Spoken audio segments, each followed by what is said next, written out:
tardes a todos. Muchísimas gracias por haber venido. Quiero empezar agradeciendo a Canarias CREA y al Cabildo de Fuerteventura, en particular a la biblioteca. Muchas gracias por todas las facilidades, instalaciones, etcétera. Y por supuesto al público asistente. Muchas gracias por haber venido. Este evento aquí, esta presentación del libro de Carlos de Me voy de aquí en Fuerteventura, tanto a Carlos como a mí nos hace especial ilusión por varios motivos. El primer motivo es porque Carlos decidió en un momento determinado, ya les contará él con más detalle, romper con su vida, que trabajaba en el área de servicio exterior de la Comisión, de la Comisión Europea. Estuvo destinado tanto en Liberia, Monrovia concretamente, y en Papúa Nueva Guinea, por Moresby, que es la capital de Papúa Nueva Guinea, en las antípodas. Y bueno, lo dejó todo para ser escritor. Y el primer destino para terminar este libro precisamente fue Fuerteventura. Se vino a vivir al Cotillo. Y otro de los motivos por los cuales a mí en particular me hace especial ilusión esta presentación es porque Carlos es mi hermano. Entonces pues me hace mucha ilusión estar aquí con él en el día de hoy. El libro de Me voy de aquí es un libro que yo ya me leí, como ustedes saben o no sé si sabrán. Trata de 10 relatos cortos de personas que quieren cambiar de manera radical su vida. Yo creo que además los tiempos actuales un poco nos llama para precisamente hacernos este tipo de cuestiones profundas acerca del tipo de vida que llevábamos antes y si queremos seguir con ellas o no. Hay personas que quieren salir físicamente del lugar en el que están, otras personas que se van de aquí sin irse de aquí físicamente, que eso también puede pasar, obviamente, y personas que no lo consiguen porque no todo es fácil. Tanto Carlos como yo hemos roto con nuestro pasado, o sea que sabemos lo que significa irnos de aquí y todo lo que supone. Otra de las cosas importantes de los mensajes que emite el libro es la importancia de tener un propósito en la vida, es decir, una vida con significado. Y esto es una de las cosas que los protagonistas del libro pues se plantean de una manera directa o indirectamente. Carlos siempre quiso ser escritor y tanto cuando estaba en Liberia como Papúa Nueva Guinea venía a verme a Barcelona. Yo vivía en Barcelona cuando él estaba en ambos destinos y me acuerdo que estábamos paseando por la Rambla de Barcelona diciéndome: toda esta vida que yo tengo me gusta mucho, pero a mí realmente yo lo que quiero ser es ser escritor. O sea, él tenía muy claro cuál era el propósito en su vida y lo ha conseguido.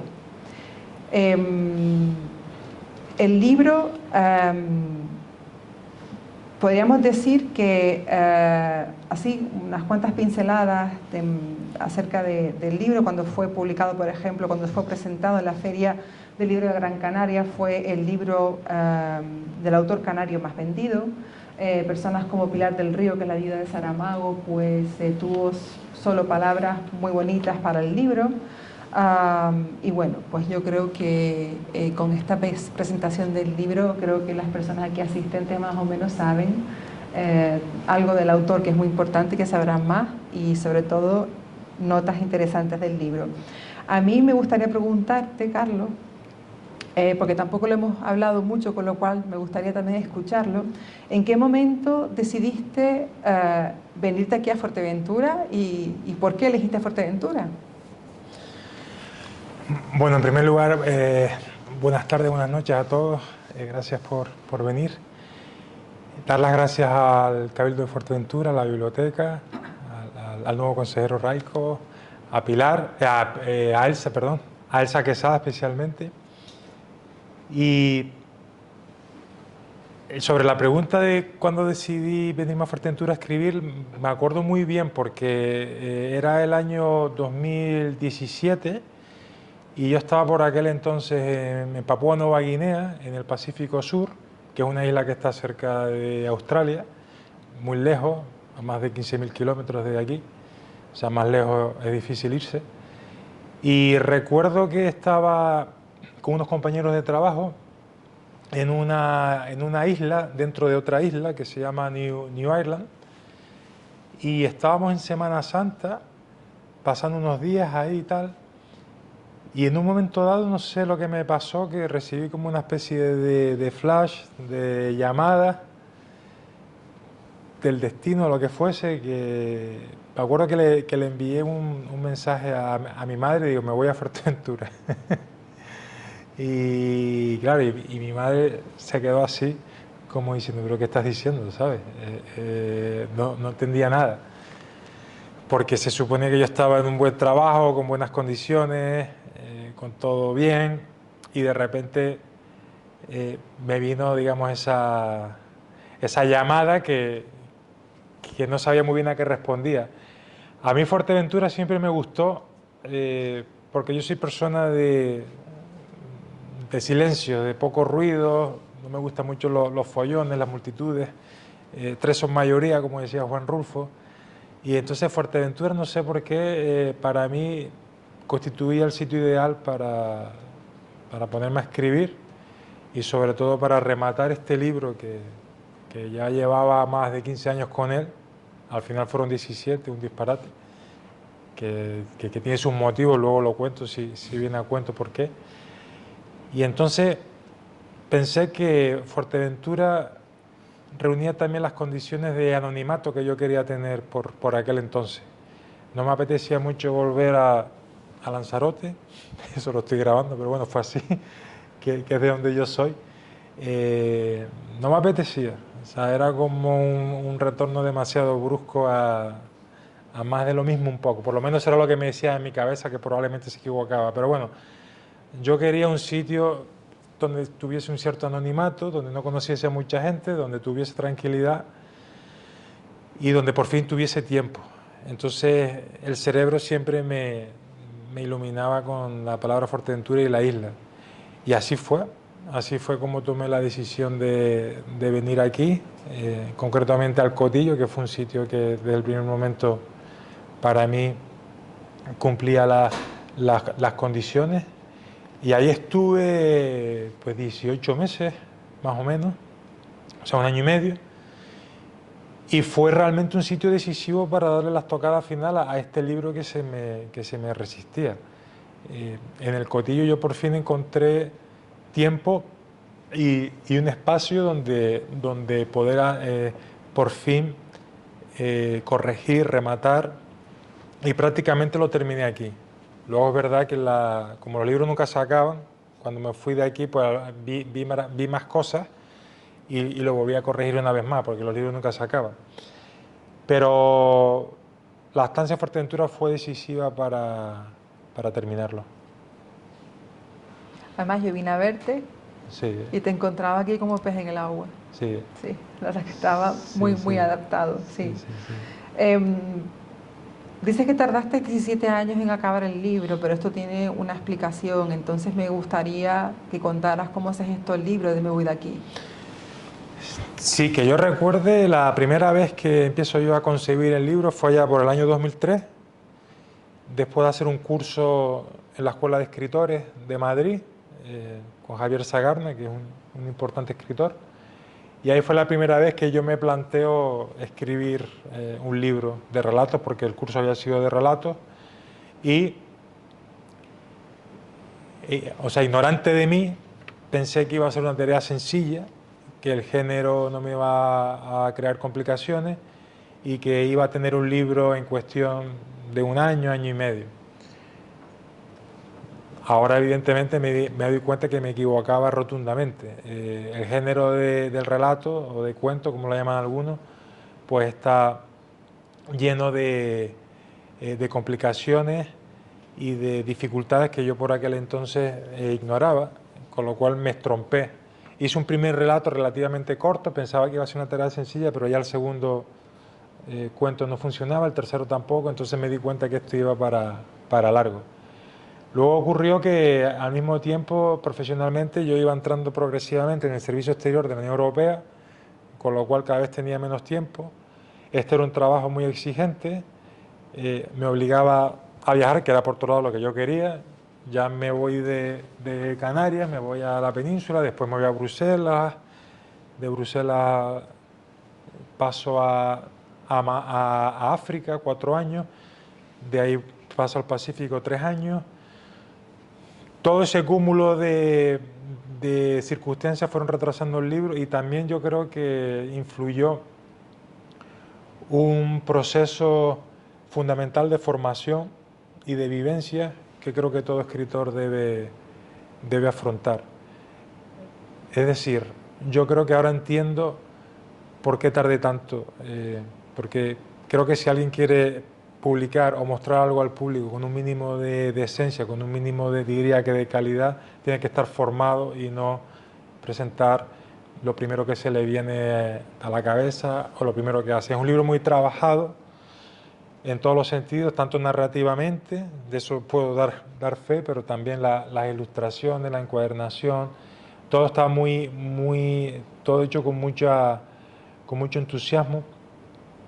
Y en definitiva eso fue el motivante del retraso, entre comillas, un retraso que yo ya no lo llamo retraso, sino lo llamo como una etapa de formación fundamental. O sea, no me arrepiento de haber tardado tanto. Evidentemente durante todos estos años hice otras cosas. Escribí diarios, escribí crónicas de viajes, escribí reseñas, escribí artículos de opinión que me iban ayudando también a formarme, pero no fue hasta el año 2020, en mayo, que fue cuando lo terminé, cuando yo ya consideré que podía abandonar el libro, que no terminarlo, que no es lo mismo, porque terminarlo no lo terminas nunca, pero como decía Da Vinci y después también parafraseo García Márquez, las obras no se terminan sino que se abandonan.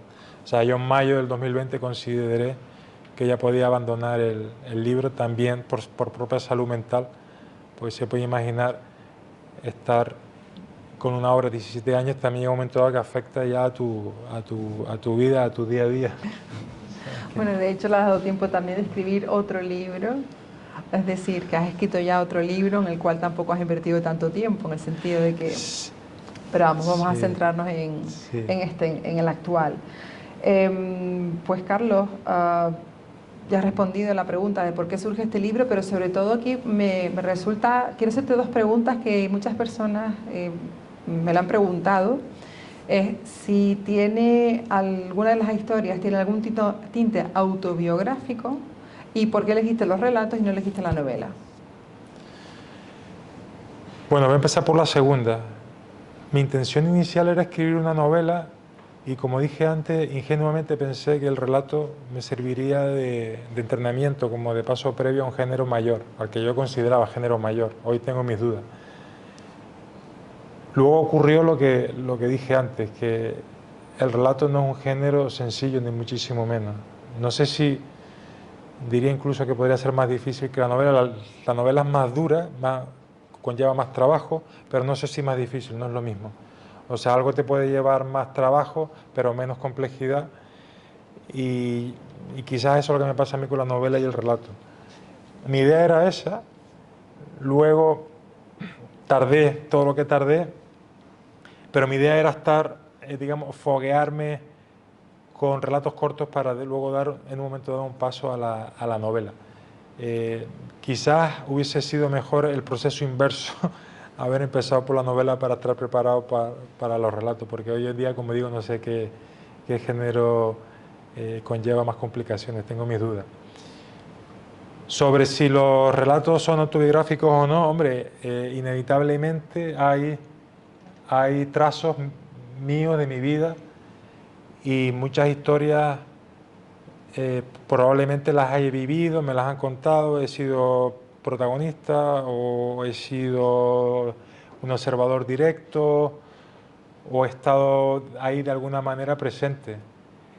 Yo no soy ninguno de los personajes, creo, o sí, igual me equivoco, seguramente que inconscientemente, seguramente sí, pero el reto también de los relatos es que cada cuento te obliga a cambiar de voz, a cambiar de punto de vista, a cambiar de personaje, y eso te obliga también a salir de ti.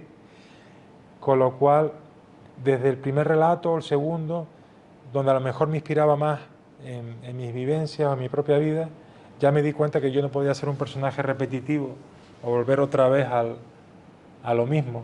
Entonces ahí ya me empezaba a meter en otros personajes o en personas de otro sexo, incluso dentro de animales, y ahí es donde empezaba el reto, ¿no? Porque claro, uno siempre ha vivido consigo mismo, pero cuando ya ves que eso no es suficiente, que tienes que meterte en las cabezas o los cuerpos de otros, pues ahí todo se complica, pero al mismo tiempo todo se ilumina, porque de repente es como si te pusiesen otros ojos aquí en la espalda y vieses otra vida, ¿no? Porque todo lo vemos con la nuestra. Y eso también te da, la literatura tiene ese poder de mostrarte otra vida o de obligarte a ponerte en las vidas de otros para observar el mundo con otras lentes.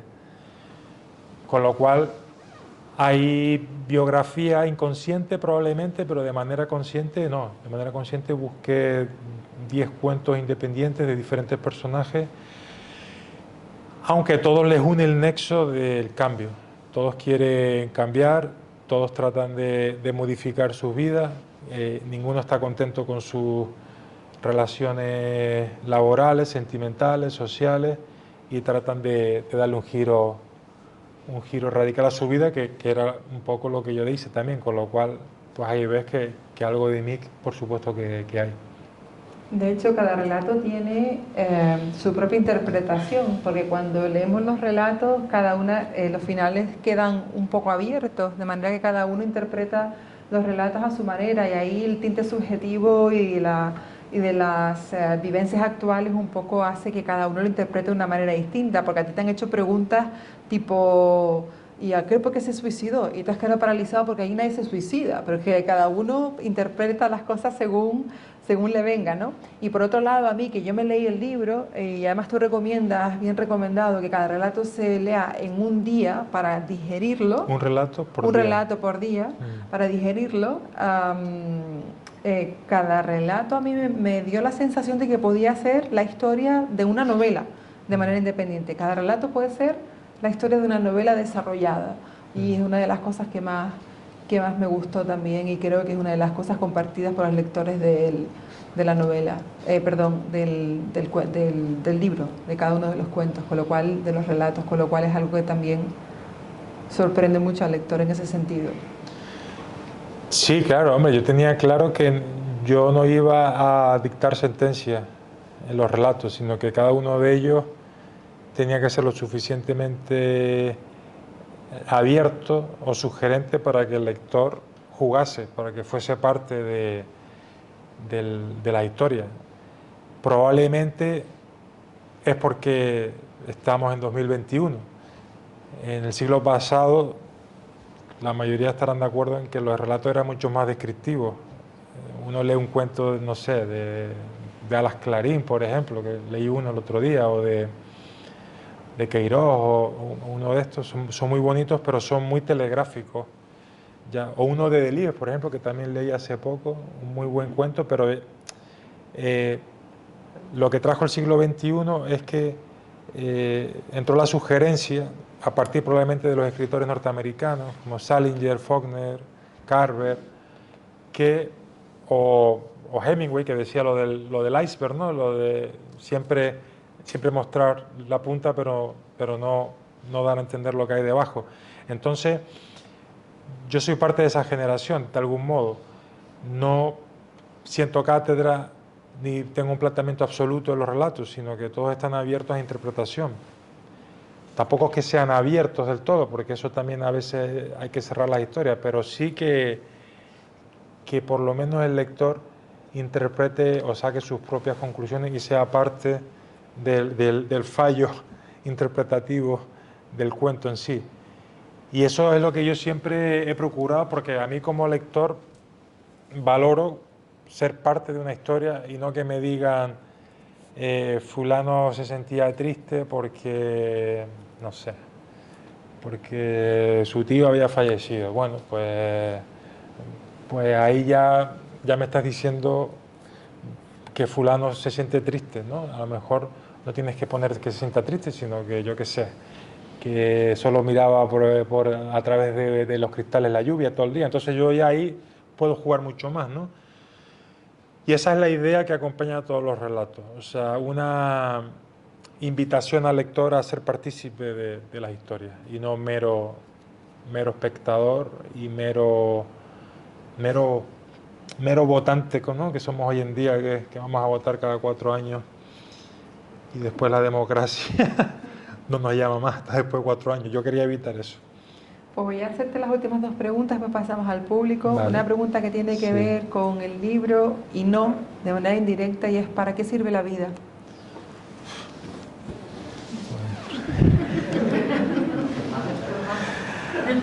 Esa no la tenía preparada.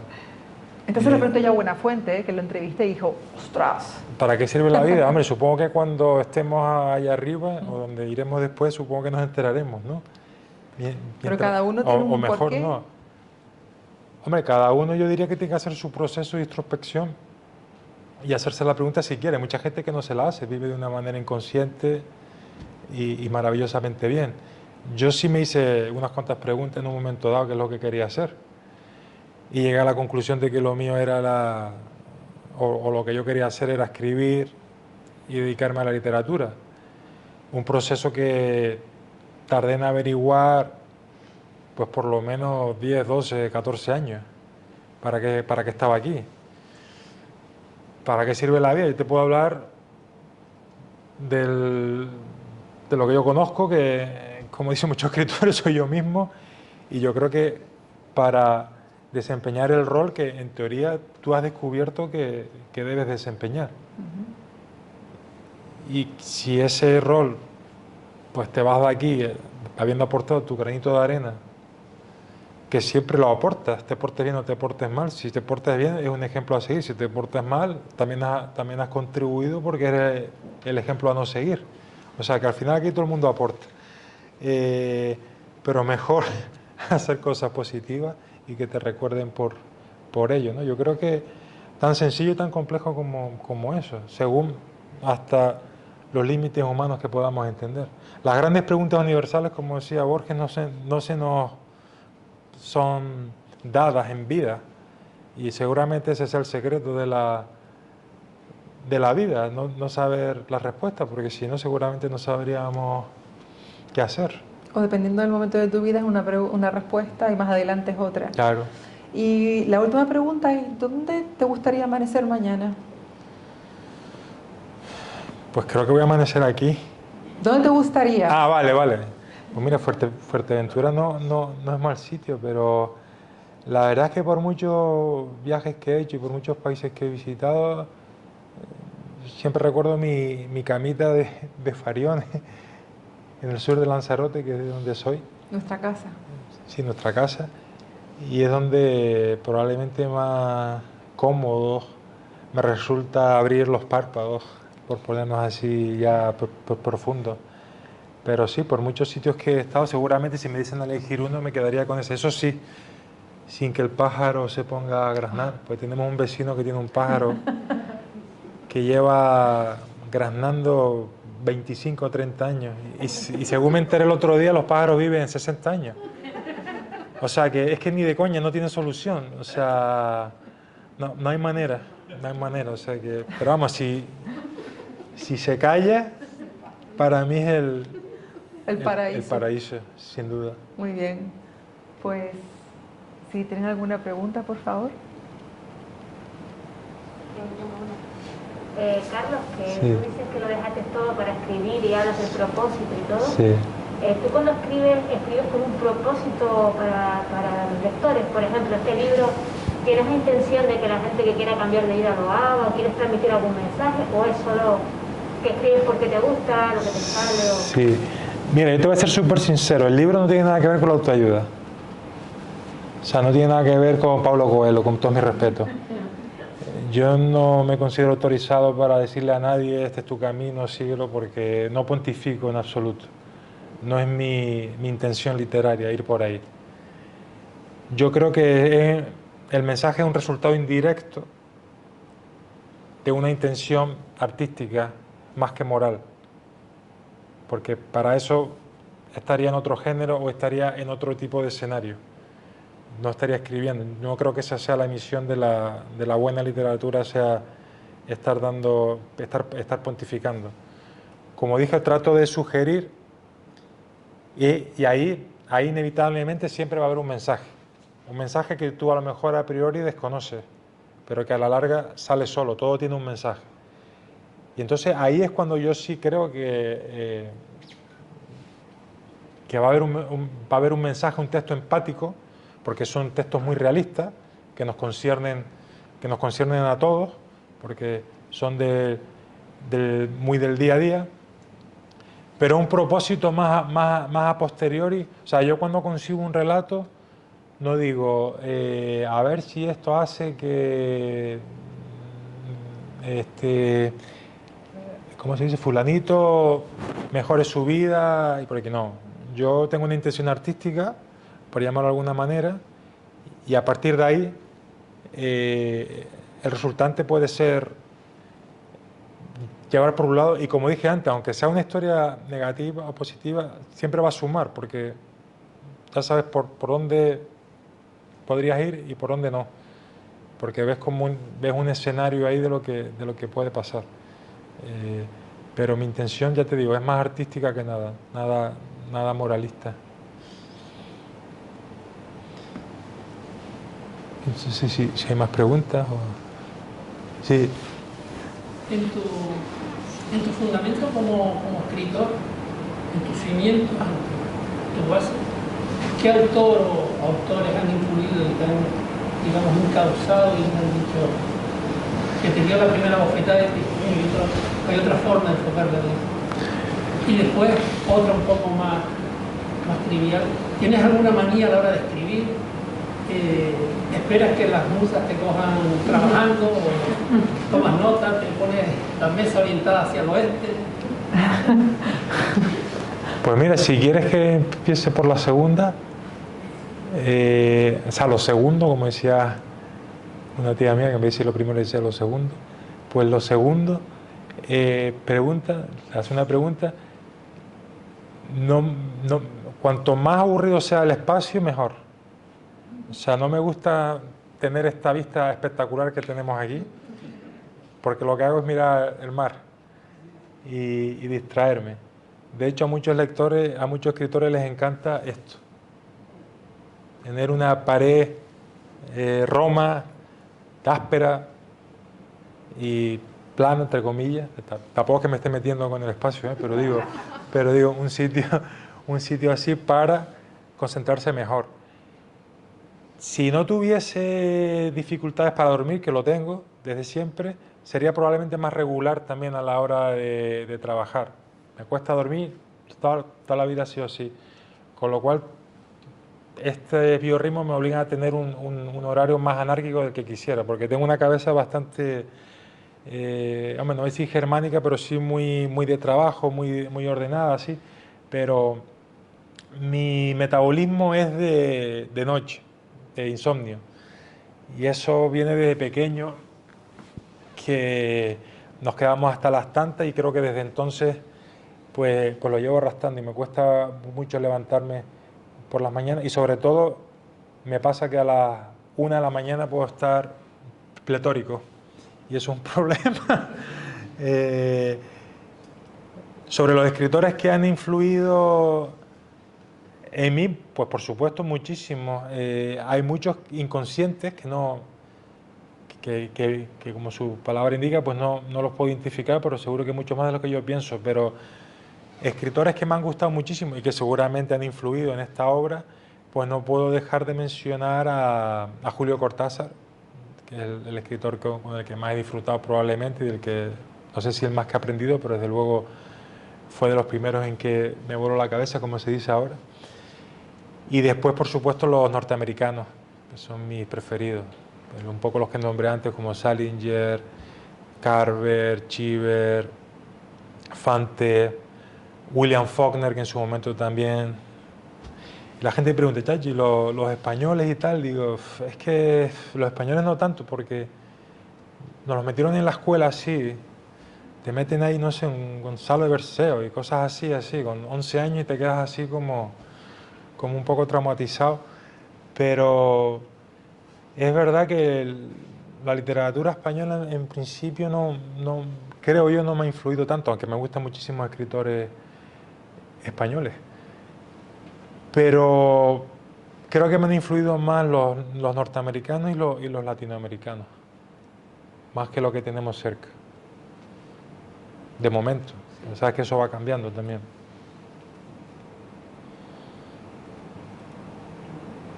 ¿Está Rosario? Usted es Rosario, ¿no? Sí, sí, que hablamos ahí por teléfono. ¿Tiene alguna pregunta? Pues bueno, todavía tenemos unos minutillos más antes de poner el book trailer, si quieres hacer alguna pregunta más.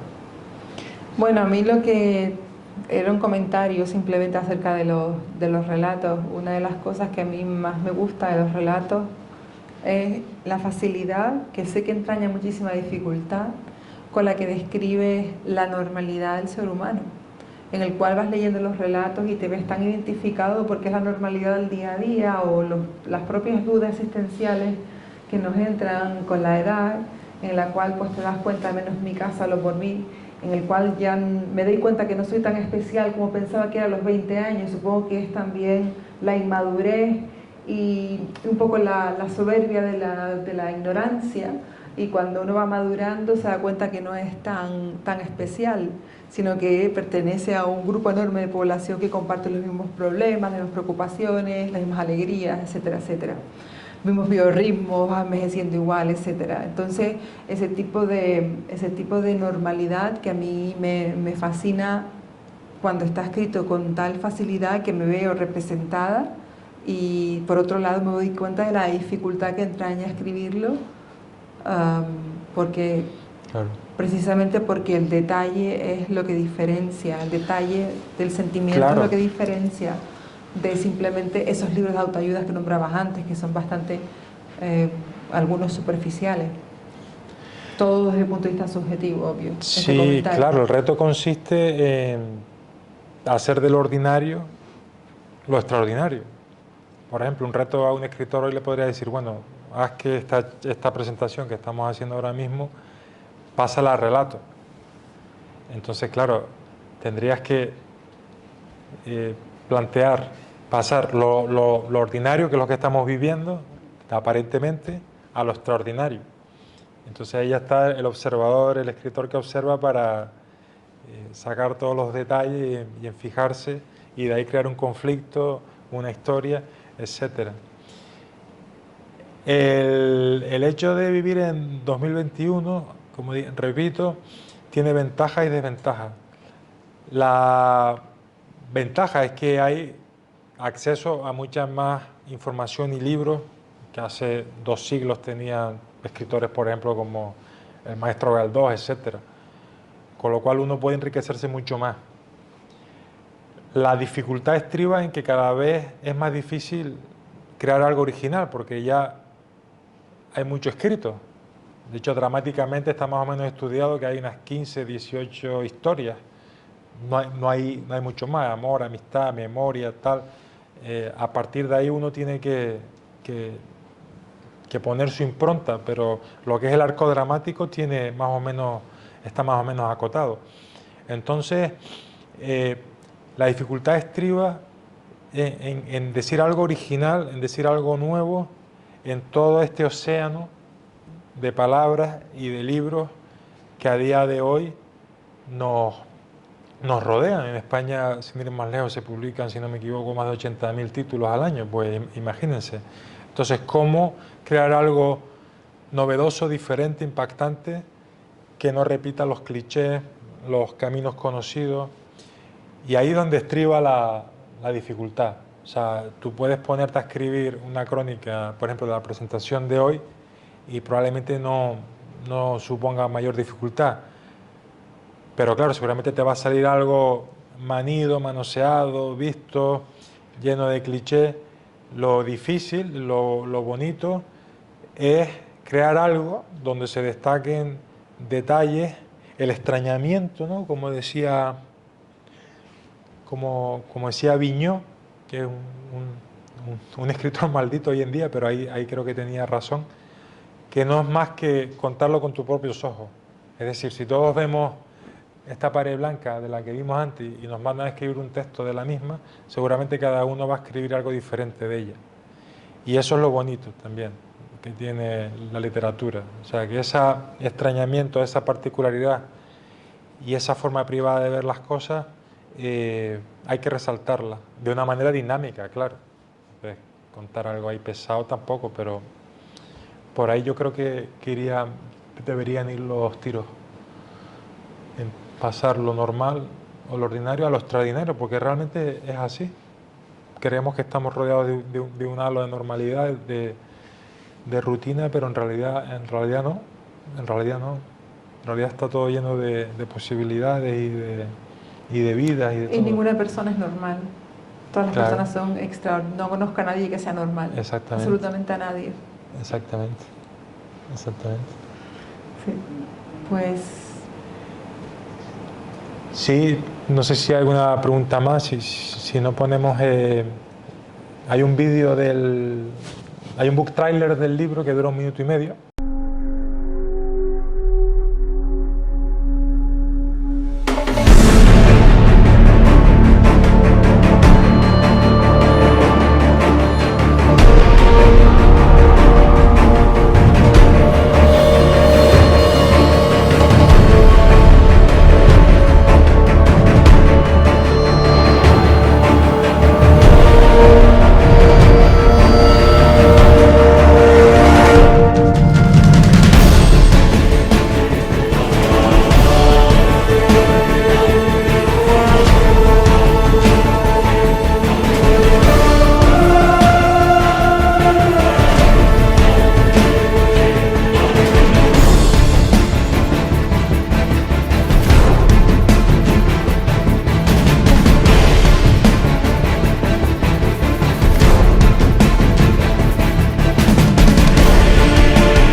Pues muchas gracias a todos.